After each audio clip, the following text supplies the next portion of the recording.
അതിമനോഹരമായ മൂർത്തിയുള്ളവേ, അങ്ങയുടെ പാദകമലത്തെ ആശ്രയിച്ച് അതിൽ ബദ്ധശ്രദ്ധനായിരിക്കുക എന്നതാണ് എൻ്റെ ഉദ്ദേശം. കാര്യം അച്ഛൻ ചെയ്തതൊക്കെ തെറ്റാണെങ്കിലും ഞാൻ എന്തിനീ അച്ഛന് മകനായിട്ട് ജനിച്ചു?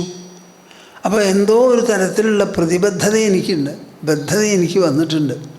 അതുകൊണ്ട് ഞാൻ അങ്ങയുടെ അംഘ്രിമൂലം ആശ്രയിച്ച് അങ്ങയെ ശരണം പ്രാപിക്കുക മാത്രമാണ് ചെയ്യുന്നത്. അങ്ങനെ ശരണം പ്രാപിച്ചിട്ടുള്ള എന്നെ അനുഗ്രഹിക്കാൻ വേണ്ടി അങ്ങ് എപ്പോഴാണ് എന്നെ വിളിക്കാൻ പോണത്?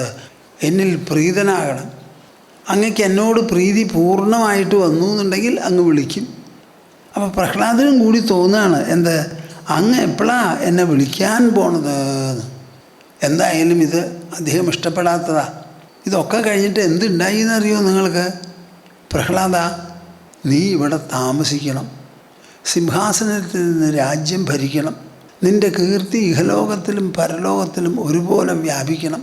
അങ്ങനെ പുണ്യഫലവും പാപഫലവും രണ്ടും ഒടുക്കി ഇഹലോകത്തിലും പരലോകത്തിലും ഒരുപോലെ കീർത്തിക്കപ്പെട്ട് നീ ശുദ്ധനായി എൻ്റെ അടുക്കിലേക്ക് വരൂ എന്ന് പറഞ്ഞ് അനുഗ്രഹിച്ചിട്ടാണ് പോയത്. എന്താ ഞാനിതിപ്പോൾ പറയാൻ കാരണം? പ്രഹ്ലാദന് ഓടി അങ്ങോട്ട് പോയൊന്നുമില്ല, വിളിച്ചുമില്ല. പിന്നെയും ഭഗവാൻ പറഞ്ഞത് എന്താ? നരസിംഹം പറഞ്ഞത് എന്താ?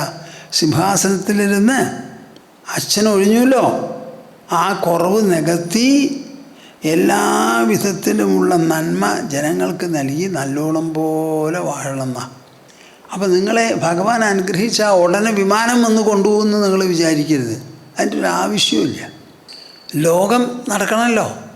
ആ ലോകത്തിൻ്റെ നടപ്പിന് വേണ്ടി ഭക്തന്മാരും അമിതപ്രഭാവശാലികളും അസാമാന്യമായ കാര്യനിർവഹണ ശേഷിയുള്ളവരും എല്ലാവരും ആവശ്യമാണ്.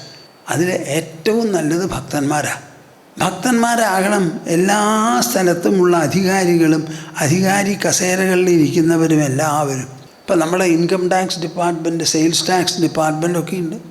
അവിടെയൊക്കെ ആരായിരിക്കേണ്ടത്? സത്യസന്ധന്മാർ, രാജ്യസ്നേഹികൾ, പ്രജാസ്നേഹികൾ.